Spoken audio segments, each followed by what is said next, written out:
quantes feines? O sigui, a més, és el deixeble d'en Kogoro i treballa al Poirot. I a més fa un sandwich que... Hola a tots detectius, som en Ratafia I la Moscatell. i avui us portem un nou vídeo. Feia molt de temps que no pujàvem un vídeo i hem pensat, per què no pugem un ara? I ens hem decidit per pujar una petita teoria de l'últim cas del manga. És a dir, per veure aquest vídeo, alerta, heu d'anar al dia amb el manga.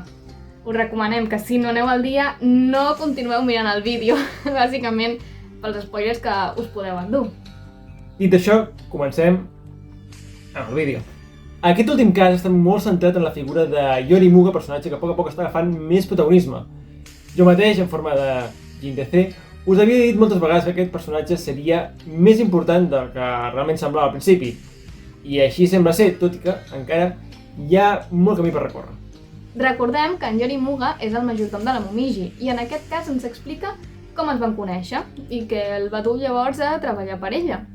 Doncs bé, la situació en què estàvem, resumint una mica, es van conèixer quan en Yori treballava per la seguretat pública del Japó i estava inspeccionant la casa de camp de l'exprimer ministre japonès.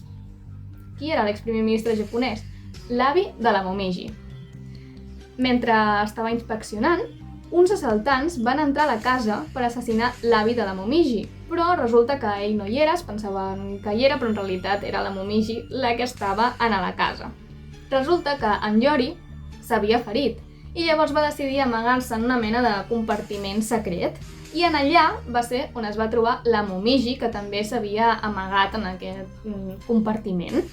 Llavors va ser la Momiji qui li va curar les ferides mentre en Yori s'havia adormit a causa del malament que es trobava, no?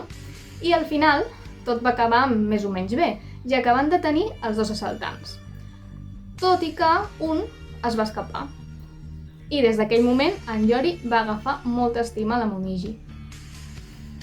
En el Fight 1090, Yori li va dir a Kuroda, qui havia estat el seu cap a la seguretat pública japonesa, que havia deixat l'agència després d'una missió que no li portava gaire bons records. No sabem si la missió va ser aquesta, on va conèixer la Momiji, i si aquest fet el va portar a treballar per la seva família o bé una altra, però aquest últim cas apunta que realment va ser aquesta la missió que el va fer renunciar a la seguretat pública japonesa. Jo tenia l'esperança que hagués estat alguna cosa relacionada amb la mort de l'Scotch, que sincerament hauria estat, almenys la meva opinió, una cosa més interessant, però què hi farem? També creiem al principi que Yori treballava pels Uoka amb la intenció d'investigar la família, conèixer què sabien dels Karasuma o quina relació tenien amb ells, poder investigar l'organització, però veient com ha anat aquest cas hem canviat una mica d'opinió i creiem que potser les seves motivacions van ser totalment diferents, així que segurament la seva rellevància en la trama no sigui tan important. Tot i això, seguirà apareixent. Al final del cas, per sorpresa de molts, tot i que jo ja m'ho esperava bastant, apareix el vell del final del file 1103, a qui vaig relacionar com a l'avi de la Momiji. Hem de recordar que en el file 1088 ens mencionen l'avi de la Momiji, qui havia estat visitat pels Kuroda, per en Kuroda, perdó. Per tant, significa que hi havia connexions entre la seguretat pública i aquest home.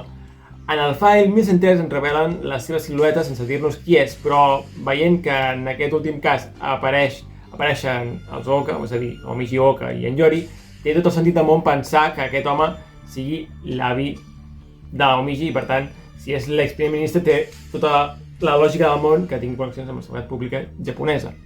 Com 2 més 2 són 4, vaja. Per tant, aquest home no hi ha dubte que és l'exprimer ministre de Japó, un personatge que serà de vital importància per a la trama, ja que segurament tindrà connexions molt importants amb la família Karasuma o bé amb l'organització. No dic que sigui un personatge dolent, ni molt menys, però segur que té un munt d'informació molt reveladora sobre Reni Karasuma, ja que segurament havia estat primer ministre durant l'època on Reni Karasuma precisament vivia.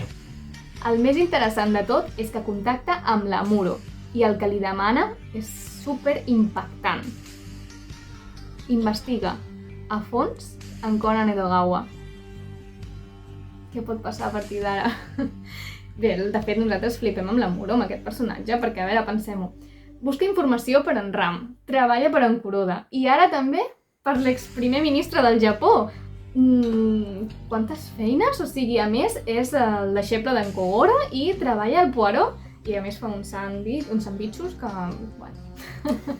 No sabem exactament per què li demana això a l'Amuro, per què li demana que investigui en Conan, però bé, el que està clar és que no li té massa simpatia en Conan, ja que, a més, en el file 1103 va trencar una fotografia del Conan, si us recordem, que aquesta imatge també és una mica impactant. De totes maneres, creiem que serà un aliat per en Conan en el futur, perquè evidentment serà una bona font d'informació. I això és tot, detectius, espero que us hagi agradat el vídeo i si és així esperem un bon m'agrada i que si no esteu subscrits doncs us subscriviu al canal, l'únic canal de YouTube en català que parla exclusivament del detectiu Conan. A què espereu?